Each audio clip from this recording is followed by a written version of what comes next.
अस्सलाम वालेकुम मेरी प्यारी बहनों, भाइयों और बेटियों। शाहीन शाह सुनहरे मशवरों के साथ हाजिर है। आज की वीडियो मैंने आप सबकी फरमाइश पर बनाई है, क्योंकि बेशुमार माओं ने मुझसे रिक्वेस्ट किया कि बच्चों की नाफरमा बरदारी और वालिदैन की नसीहत को न मानना के बारे में कोई ऐसा कुरानी वजीफा बताएं जो अल्लाह के हुक्म से उनके दिलों में नरमी पैदा कर दे और हमारी औलाद फर्मा बरदार बन जाए। हर माँ बाप की ख्वाहिश होती है कि उनकी औलाद नेक, बाअदब और फर्मा बरदार हो, मगर आज का जमाना पहले जैसा नहीं रहा।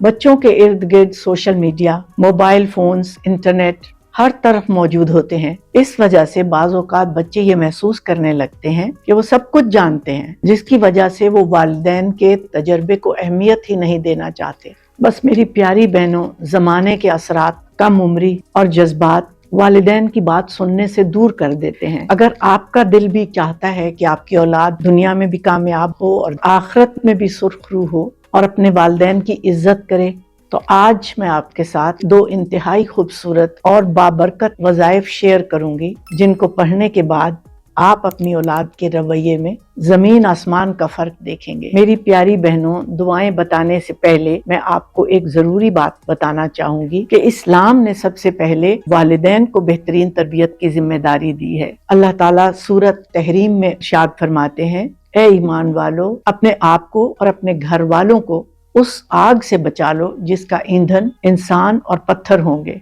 यानी वालिदैन की जिम्मेदारी सिर्फ खाना, लिबास और तालीम देने तक महदूद नहीं, बल्कि ईमान, इखलाक और दीन की तरबियत देना भी है। नबी करीम सल्लल्लाहु अलैहि वसल्लम ने फरमाया, तुम में से हर शख्स निगहबान है और हर शख्स से उसकी रइयत के बारे में सवाल किया जाएगा। तो मेरी प्यारी बहनों, बच्चों के साथ नरमी, मोहब्बत और अच्छे अखलाक के साथ उन्हें समझाएं, उनके लिए वक्त निकालें, उनकी बात को भी सुने और उनके लिए खुद भी बेहतरीन मिसाल बने। यानी सिर्फ दुआ ही नहीं, बल्कि अच्छी तरबियत भी दोनों साथ साथ काम करेंगे। तो मेरी प्यारी बहनों, सबसे पहली दुआ जो मैं आपको बताऊंगी वो सूरत अल फुरकान की आयत नंबर 74 है।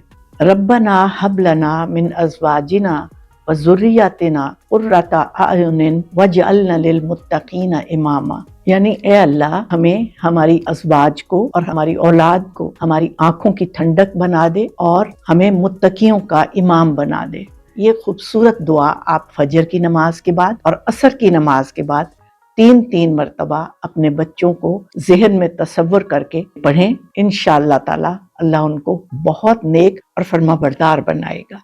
जी, एक और दुआ जो कुरान पाक की मैं आपको बताने लगी हूँ, ये इंतहाई मुजर्रब दुआ है और आप इंशाअल्लाह ताला इसका बेहतरीन असर चंद ही दिनों में देखेंगी। ये दुआ सूरत अहकाफ की आयत नंबर 15 है। अस्ली ली फी ज़ुर्रियती, कि ए अल्लाह, मेरी औलाद को नेक और सालेह बना दे। इस दुआ को फजर और इशा की नमाज के बाद बच्चों का तसव्वुर ज़हन में रखकर 11-11 मरतबा अव्वल आखिर दुरूद शरीफ के साथ पढ़ना है।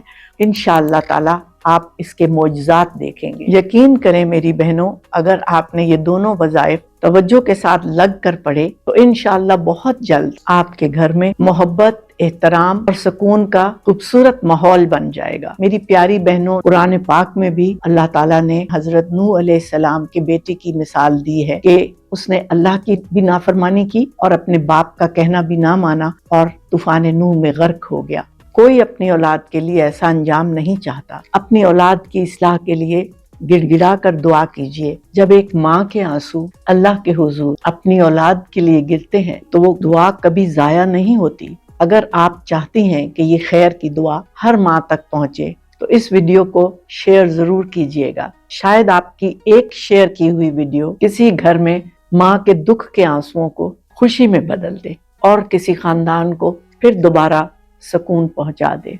अल्लाह ताला से दुआ है कि अल्लाह हमारी औलाद को नेक, स्वालेह, बाअदब और दीनदार बनाए। आमीन या रब्बुल आलमीन। अपना बहुत ख्याल रखिएगा। अल्लाह हाफिज।